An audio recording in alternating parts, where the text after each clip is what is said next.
نبی کریم صلی اللہ علیہ وآلہ وسلم نے سجدے میں آنکھیں بند کرنے سے کیوں منع فرمایا؟ کیا سجدے میں آنکھیں بند کرنے سے آئی سائٹ بینائی ختم ہو جاتی ہے؟ اور نماز کیسے آپ کو کینسر سے بچاتی ہے؟ عورتوں پر نماز کا کیا امپیکٹ پڑتا ہے؟ بسم اللہ الرحمن الرحیم۔ السلام علیکم ورحمۃ اللہ وبرکاتہ۔ پیارے ناظرین، سجدے میں آنکھیں بند کرنا کیسا ہے؟ نماز کے دوران سجدے میں آنکھیں بند کرنے والوں کے ساتھ کیا ہوتا ہے؟ پیارے ناظرین، آج کی اس ویڈیو میں ہم آپ کی توجہ ایک اہم مسئلے کی جانب کروائیں گے۔ کیا نماز میں آنکھیں بند کرنا درست ہے یا نہیں؟ اور کن حالات میں آنکھیں بند کرنے کی اجازت دی گئی ہے؟ نبی کریم صلی اللہ علیہ وآلہ وسلم نے سجدے میں آنکھیں بند کرنے سے کیوں منع فرمایا؟ اور جو لوگ نماز کے دوران سجدے میں آنکھیں بند کر لیتے ہیں، ان کے ساتھ کیا ہوتا ہے؟ علماء اکرام نے ان حوالے سے کیا دلائل پیش کیے ہیں؟ ان سب سوالوں کے جواب جاننے کے لیے ویڈیو کو آخر تک ضرور دیکھیے گا۔ پیارے ناظرین، دین اسلام کا دوسرا ستون نماز ہے۔ قرآن پاک میں جگہ جگہ ایمان کے بعد سب سے زیادہ ذکر نماز قائم کرنے کا ہے۔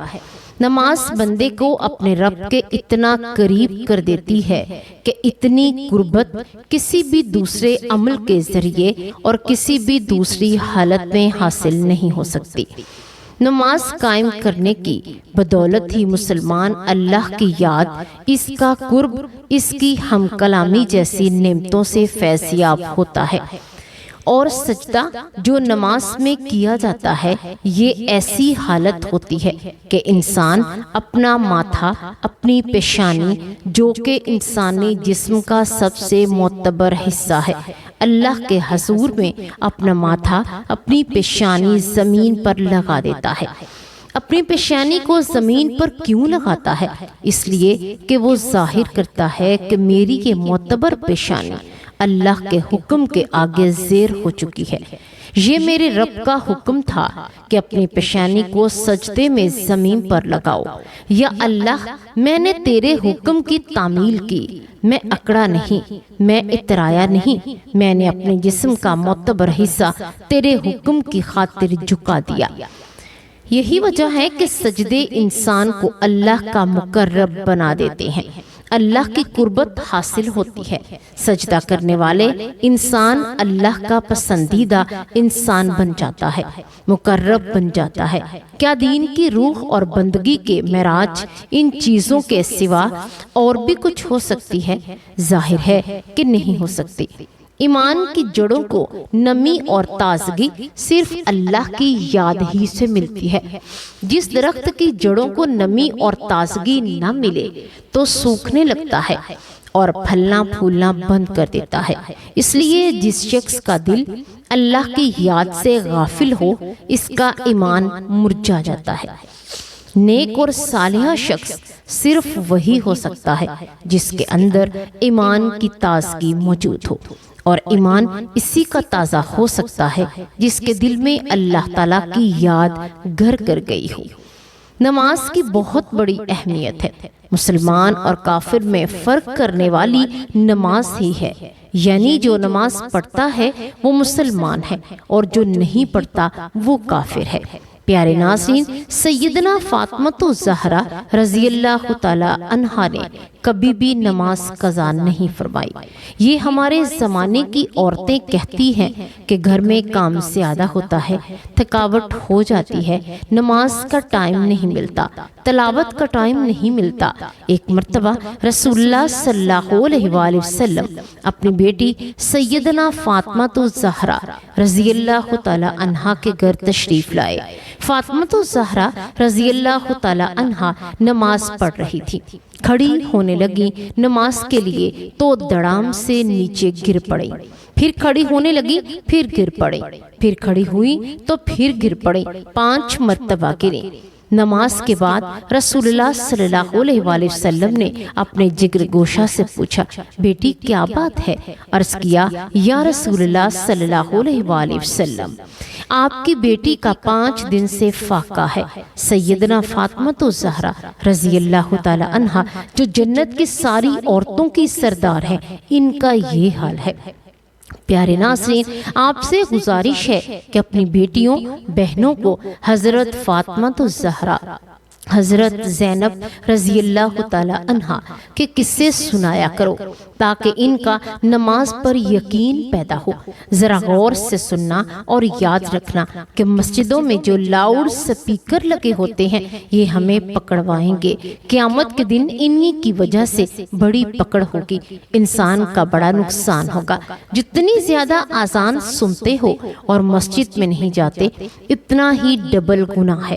صبح کے وقت میں ہر چیز اٹھتی ہے، چرندے پرندے چھوٹی موٹی تمام مخلوق اللہ کا نام لیتی ہے اور یہ مسلمان سوئے پڑے ہوتے ہیں، آدھی رات کو گانے بجانے میں مشغول رہتے ہیں۔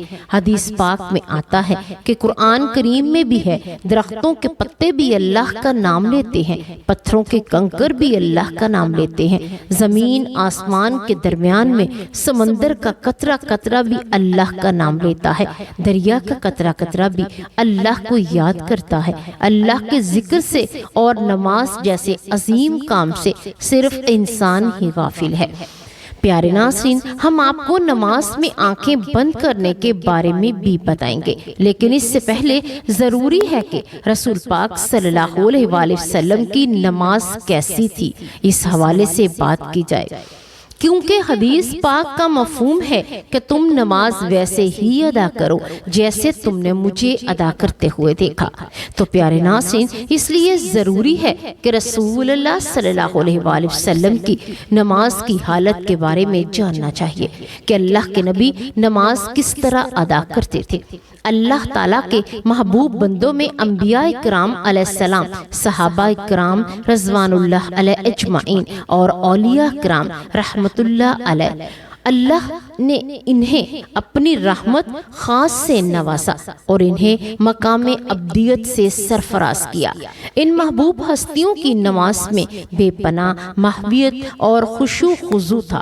رسول اللہ صلی اللہ علیہ وآلہ وسلم اعلان نبوت سے پہلے بھی غار حرا میں کافی عرصہ عبادت الہی میں مصروف رہے، مگر جب آپ صلی اللہ علیہ وآلہ وسلم نے اعلان نبوت فرمایا تو آپ صلی اللہ علیہ وآلہ وسلم کو نماز کا حکم ملا اور آپ صلی اللہ علیہ وآلہ وسلم اس پر کار بند ہو گئے۔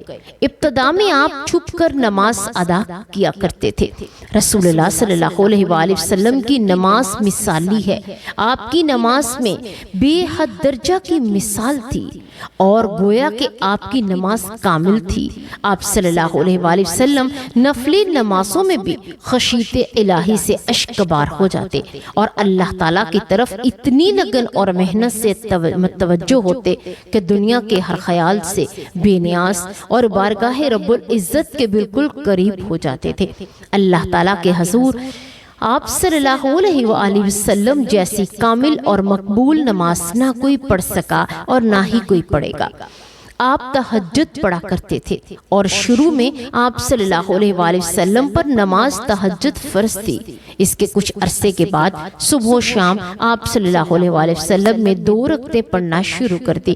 اس کا ذکر قرآن پاک میں یوں ہوا کہ صبح و شام اپنے پروردگار کا نام یاد کیا کرو، رات کے وقت دیر تک اس کو سجدہ کیا کرو، اس کی تسبیح کیا کرو۔ مفسرین کا کہنا ہے کہ رات کو اٹھ کر دیر تک نماز پڑھنے کا حکم 1 سال تک باقی رہا۔ اس کے بعد رات کی نماز فرض کی بجائے نفل ہو گئی۔ تہجد کی نفل ہونے جانے کے بعد بھی حضور صلی اللہ علیہ وآلہ وسلم شب میں کثرت سے نماز پڑھا کرتے تھے۔ بعد میں جب 5 نمازیں باجماعت فرض ہو گئیں تو آپ صلی اللہ علیہ وآلہ وسلم نے آخری دم تک اس فریضے کو بڑے احسن طریقے سے سر انجام دیا۔ آپ صلی اللہ علیہ وآلہ وسلم کی نماز میں اتنی عاجزی اور خشوع خضوع ہوتا کہ اس کی مثال نہیں ملتی۔ بخاری شریف میں ہے کہ ایک بار ایک شخص نے ام المؤمنین حضرت عائشہ صدیقہ رضی اللہ تعالی عنہا سے درخواست کی کہ حضرت محمد صلی اللہ علیہ وآلہ وسلم کی کوئی عجیب بات جو آپ نے دیکھی ہو بیان کیجیے۔ حضرت عائشہ صدیقہ رضی اللہ تعالی عنہا نے فرمایا رسول اللہ صلی اللہ علیہ وآلہ وسلم کی کون سی بات عجیب نہ تھی، سبھی باتیں عجیب تھی۔ چنانچہ ایک شب کا واقعہ ہے کہ رسول اللہ صلی اللہ علیہ وآلہ وسلم میرے پاس تشریف لائے اور لیٹ گئے، پھر فرمایا مجھے چھوڑ دو، میں اپنے رب کی عبادت کروں گا۔ یہ فرما کر نماز کے لیے کھڑے ہو گئے اور رونا شروع کر دیا، یہاں تک کہ آنسو بہہ کر سینہ مبارک تک آ گئے۔ پھر رکوع کیا اور رکوع میں بھی اس طرح روئے کہ پھر سجدے میں اسی طرح روتے رہے۔ اس کے بعد سجدے میں سر اٹھایا تو اس وقت بھی روتے رہے، یہاں تک کہ حضرت بلال رضی اللہ تعالی انہوں نے آ کر فجر کی نماز کے لیے اذان دی۔ میں نے عرض کیا یا رسول اللہ صلی اللہ علیہ وآلہ وسلم آپ اس قدر روتے ہیں حالانکہ آپ معصوم ہیں۔ رسول اللہ صلی اللہ علیہ وآلہ وسلم نے فرمایا تو کیا میں شکر گزار بندہ نہ بنوں؟ پیارے ناظرین، آپ صلی اللہ علیہ وآلہ وسلم نے نماز کے لیے بہت سی تکلیف بھی برداشت کی۔ بخاری شریف میں ہے ایک دن آپ صلی اللہ علیہ وآلہ وسلم حرم شریف میں نماز پڑھ رہے تھے اور قریش بیٹھے مذاق کر رہے تھے۔ ابو جہل نے کہا کاش کہ اس وقت کوئی جاتا اور اونٹ کی اوجڑی نجاست سمیت اٹھا لاتا، اور محمد صلی اللہ علیہ وآلہ وسلم جب سجدے میں جاتے تو میں ان کی گردن پر ڈال دیتا۔ چنانچہ عقبہ نے ابو جہل کی خواہش کے مطابق ایک بڑے اونٹ کی اوجڑی لا کر آپ صلی اللہ علیہ وآلہ وسلم پر ڈال دی اور آپ کو سخت تکلیف اٹھانا پڑی۔ مسلم شریف میں کہ حضرت حذیفہ رضی اللہ تعالی عنہ سے مروی ہے ایک رات مجھ کو رسول اللہ صلی اللہ علیہ وآلہ وسلم کے ساتھ نماز پڑھنے کا اتفاق ہوا۔ رسول اللہ صلی اللہ علیہ وآلہ وسلم نے سورہ بقرہ شروع کی۔ میں نے سمجھا کہ آپ 100 آیات تک پڑھیں گے، لیکن جب آپ اس کی 100 آیات پڑھ کر آگے بڑھے تو میں نے دل میں کہا شاید کہ آپ پوری سورت ایک ہی رکعت میں ختم کرنا چاہتے ہیں۔ چنانچہ جب آپ نے اس سورت کو ختم کیا تو میں نے خیال کیا کہ آپ اب رکوع کریں گے، لیکن آپ صلی اللہ علیہ وآلہ وسلم نے فوراً سے سورت العمران شروع کر دی اور وہ بھی ختم ہو گئی تو سورت النساء شروع کر دی۔ رسول اللہ صلی اللہ علیہ وآلہ وسلم بہت ٹھہر کر نہایت سکون اور اطمینان سے تلاوت فرما رہے تھے اور ہر آیت کے مضمون کے مطابق درمیان میں تسبیح اور دعا کرتے جاتے تھے۔ اس کے بعد رسول اللہ صلی اللہ علیہ وآلہ وسلم نے رکوع کیا اور رکوع میں بھی قیام کے برابر توقف فرمایا، پھر کھڑے ہوئے اور اتنی دیر کھڑے رہے کہ پھر سجدہ کیا اور سجدے میں بھی اس قدر دیر فرمائی۔ حضرت عوف رضی اللہ تعالی عنہ بیان کرتے ہیں ایک رات میں رسول اللہ صلی اللہ علیہ وآلہ وسلم کے ساتھ تھا۔ رسول اللہ صلی اللہ علیہ وآلہ وسلم نے مسواک کیا، وضو فرمایا اور نماز کے لیے کھڑے ہو گئے۔ میں بھی رسول اللہ صلی اللہ علیہ وآلہ وسلم کے ساتھ نماز میں شریک ہوا۔ رسول اللہ صلی اللہ علیہ وآلہ وسلم نے ایک رکعت میں پوری سورت بقرہ پڑھ ڈالی۔ یہاں رحمت کی آیت آتی ٹھہر جاتے اور دیر تک رحمت کی دعا مانگتے رہتے۔ سورت کے آخر پر رکوع کیا، اتنی دیر تک رکوع میں رہے جتنی کہ سورت بقرہ کے قرات میں لگتی تھی۔ رکوع کے بعد اتنا ہی طویل سجدہ کیا، دوسری رکعت میں العمران پڑھی اور اسی طرح ہر رکعت میں پوری ایک سورت پڑھتے رہے۔ پیارے ناظرین، رسول اللہ صلی اللہ علیہ وآلہ وسلم اسی طرح سے نماز پڑھا کرتے تھے۔ کیا ہم نے کبھی غور کیا ہے کہ ہم کسی بھی طرح سے نماز ادا کرتے ہیں؟ کیا ہماری نماز میں کوئی ایک سورت بھی مکمل پڑھی جاتی ہے؟ اپنے گریبان میں جھانک کر دیکھیں، پھر آپ کو پتہ چلے گا کہ امت محمدی میں زیادہ ہونا خوش قسمتی تو ہے، لیکن کیا ہم نے ان کے طور طریقوں کے پیروکار ہیں یا نہیں؟ تو پیارے ناظرین، اب بات کرتے ہیں نبی کریم صلی اللہ علیہ وآلہ وسلم نے سجدے میں آنکھیں بند کرنے سے کیوں منع فرمایا؟ کیا سجدے میں آنکھیں بند کرنے سے آئی سائٹ بینائی ختم ہو جاتی ہے؟ اور نماز کیسے آپ کو کینسر سے بچاتی ہے؟ عورتوں پر نماز کا کیا امپیکٹ پڑتا ہے؟ رسول اللہ صلی اللہ علیہ وآلہ وسلم نے نماز میں سجدے کے دوران آنکھیں بند کرنے سے منع کیوں فرمایا اور حکم دیا کہ سجدے میں اپنی آنکھیں کھلی رکھنا؟ اس حکم کے پیچھے کیا حکمت ہے؟ پیارے ناظرین، رسول اللہ صلی اللہ علیہ وآلہ وسلم کے ایک فرمان کے مطابق ایک انسان سجدے کی حالت میں سب سے زیادہ کس کے قریب ہوتا ہے؟ اللہ کے قریب ہوتا ہے۔ اور اس ملاقات سے پہلے اللہ سے وہ انسان اللہ سے ملاقات کی اجازت مانگتا ہے، یعنی نماز پڑھنے کی نیت کرتا ہے، جس میں وہ اپنے دونوں ہاتھوں کو اپنے دونوں کانوں کو لگا کر اقرار کرتا ہے وہ ایک اللہ کے سامنے حاضر ہے۔ کبھی آپ نے سوچا کہ ایک نمازی اپنے دونوں ہاتھ اپنے کانوں کی لو کے قریب کیوں لے کے جاتا ہے؟ عورتیں نیت کرنے کے بعد اپنے سینے پر ہاتھ باندھتی ہیں، تو اس کا جواب سائنس کے مطابق ہمارے دماغ اور دل میں پوشیدہ ایک ایسا راز ہے جس سے اگر آپ جان گئے تو کبھی بھی نماز سے جی نہیں چرائیں گے۔ ایک سوال، دماغ میں کھربوں جو سیلز ہیں، خلیے وہ کام کرتے ہیں اور ان خلیوں میں الیکٹرک کرنٹس دوڑتے رہتے ہیں اور ان کرنٹس کے ذریعے ہمارے خیالات، ہمارے شعور اور لا شعور سے یہ کرنٹس گزرتے رہتے ہیں۔ ہمارے برین میں کھربوں خلیوں کے طرح خانے بھی ہوتے ہیں۔ ایک خانے میں کچھ اہم باتیں ہوتی ہیں اور ان میں وہ اہم باتیں بھی ہوتی ہیں جنہیں شعور نے اگنور، نظر انداز کر دیا ہوتا ہے۔ جب نمازی ہاتھ اٹھا کر سر کے دونوں کانوں کے لو کے قریب لے کر جاتا ہے تو ایک مخصوص کرنٹ ایک نہایت باریک رگ کو اپنا کنڈنسرز بنا کر کہاں تک لے جا سکتا ہے؟ برین تک لے جاتا ہے اور برین کے اندر ایک خانے کے خلیوں کو چارج کر دیتا ہے۔ جیسے دماغ میں روشنی چمکتی ہے، جیسے تمام اعصاب متاثر ہو کر اس کھانے کی طرف فوکس متوجہ ہوتے ہیں اور ساتھ ہی ساتھ اندر ایک تیز کرنٹ برین کے اندر ٹرانسفر ہو جاتا ہے۔ جب کانوں سے ہاتھ ہٹا کر ناف تک لے جاتا ہے تو پھر ہاتھ باندھتے ہیں تو ہاتھوں کے کنڈنسر سے ناف میں بجلی کا ذخیرہ پیدا ہو جاتا ہے۔ اب عورتوں کی بات کریں تو عورتیں جب نیت کے ساتھ سینے پر ہاتھ باندھتی ہیں تو دل کے اندر ایک پازیٹیو انرجی منتقل ہوتی ہے اور وہ جو سیلز ہیں وہ نجمنا پاتے ہیں جن پر بچوں کی غذا کا ڈیپینڈ ہوتا ہے۔ نماز قائم کرنے والی ماؤں کے دودھ میں تاثیر پیدا ہوتی ہے جس سے بچوں کے اندر ایک ایسا پیٹرن بن جاتا ہے جو بچوں کے شعور کو نورانی بناتا ہے۔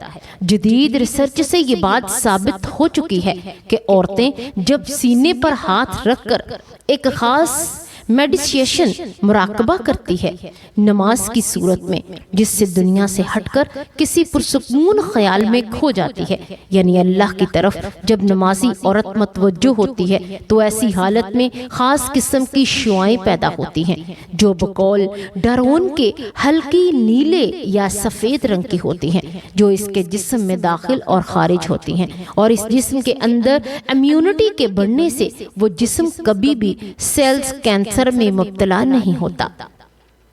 جدید میڈیکل سائنس کہتی ہے کہ سجدے کی حالت میں خون برین کی شریانوں کی طرف زیادہ ہو جاتا ہے اور اس سے دماغ، اعصابی دماغ کی جو اعصاب ہیں اور آنکھیں اور اس کے سر دیگر حصوں کی طرف ان کی سرکولیشن، بلڈ سرکولیشن زیادہ ہو جاتی ہے، جس کی وجہ سے برین اور اس کے بعد آئی سائٹ بہت تیز ہو جاتی ہے۔ اور مزید یہ کہ خشوع خضوع کے ساتھ دیر تک سجدہ کرنا دماغی امراض کے علاج کا بھی باعث ہے۔ اس سے چہرے پر سے جھریاں ختم ہو جاتی ہیں، یادداشت مکمل طور پر کام کرتی ہے اور ایک انسان کی سمجھ بوجھ میں بھی اضافہ ہو جاتا ہے۔ صحیح سجدہ کرنے سے بند نزلہ اور سر درد جیسی تکلیف اس سے نجات ملتی ہے۔ ایک امریکی ڈاکٹر بقول اگر عورتوں کو پتہ چل جائے کہ نماز میں لمبے سجدے کی وجہ سے چہرہ خوبصورت ہو جاتا ہے اور نورانی رہتا ہے، وہ کبھی سجدے سے سر ہی نہ اٹھائیں گی۔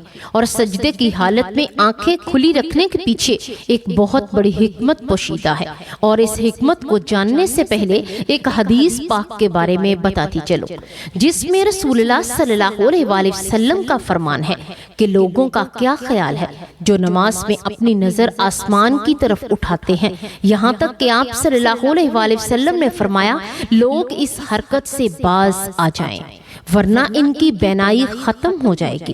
بینائی ختم ہو جانا یا اندھا ہو جانا، اب اس کے پیچھے سائنس یہ ہے کہ نماز کے دوران اور خصوصاً سجدے کے دوران برین میں الفا ویو ایکٹیویٹیز میں نمایاں اضافہ ہوتا ہے، اور یہ الفا ویوز کی کثرت دماغ کے بالائی اور نچلی سطحوں میں موجود ہوتی ہے، اور سائنسدانوں کا کہنا یہ ہے کہ بار بار کے تجربات کے دوران انہیں معلوم ہوا نماز کے باقی سٹیجز جیسے رکوع اور قیام وغیرہ کے دوران ان الفا ویوز اس میں نسبتاً کم اضافہ ہوتا ہے، لیکن سجدے کے دوران ان کے سگنلز عروج پر پہنچ جاتے ہیں، اور یہ الفا ویوز انسانی دماغ میں سکون، اطمینان اور خوشی کے جذبات پیدا کرتے ہیں، اور یہ روزمرہ زندگی کی مشکلات اور تکلیفوں کے شکار تھے، وہاں وہ پرسکون کرنے اور انسانی توجہ اور صلاحیتوں کو، لیکن دوران نماز اگر کوئی نمازی اپنی نظر ادھر ادھر دوڑاتا ہے تو ان الفا ویوز میں ایک خطرناک بگاڑ پیدا ہونا شروع ہو جاتا ہے، جس کے اثرات ڈائریکٹلی ایک انسان کی آنکھوں پر پڑتے ہیں، اور مسلسل ایسا کرنے پر ایک انسان کی نظر کمزور ہونا شروع ہو جاتی ہے، جسے اس انسان میں اندھے پن کے آثار پیدا ہو جاتے ہیں۔ اور سجدے کی حالت میں آنکھیں کھلی رکھنے کا حکم اس لیے دیا گیا کیونکہ سجدہ زمین پر صاف جگہ پر کیا جاتا ہے، لیکن اس دوران نمازی کو علم نہیں ہوتا کہ اس کے ارد گرد کیا ہوتا ہے، اور کیا ہو سکتا ہے کہ اسی دوران کوئی زہریلا جانور یا کوئی کیڑا وہاں موجود ہو، تو وہ شخص آنکھیں بند ہونے کی وجہ سے اسے دیکھ یا محسوس نہ کر پائے، تو بڑے نقصان کا خطرہ بھی ہو سکتا ہے، کیونکہ بند آنکھیں انسان کو اس کے ارد گرد ماحول سے بے خبر کر دیتی ہیں۔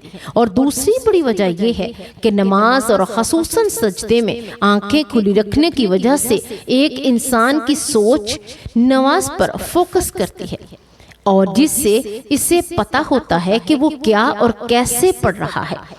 ایک اور وجہ یہ ہے کہ نماز میں آنکھیں بند کرنے سے دماغ میں کئی اور خیالات آتے ہیں، جیسے نماز سے توجہ ہٹ جاتی ہے، اور سجدے کے دوران آنکھیں بند کرنے سے ایک انسان پر نیند کا غلبہ ہونے کی بہت بڑی پاسبلٹی ہوتی ہے۔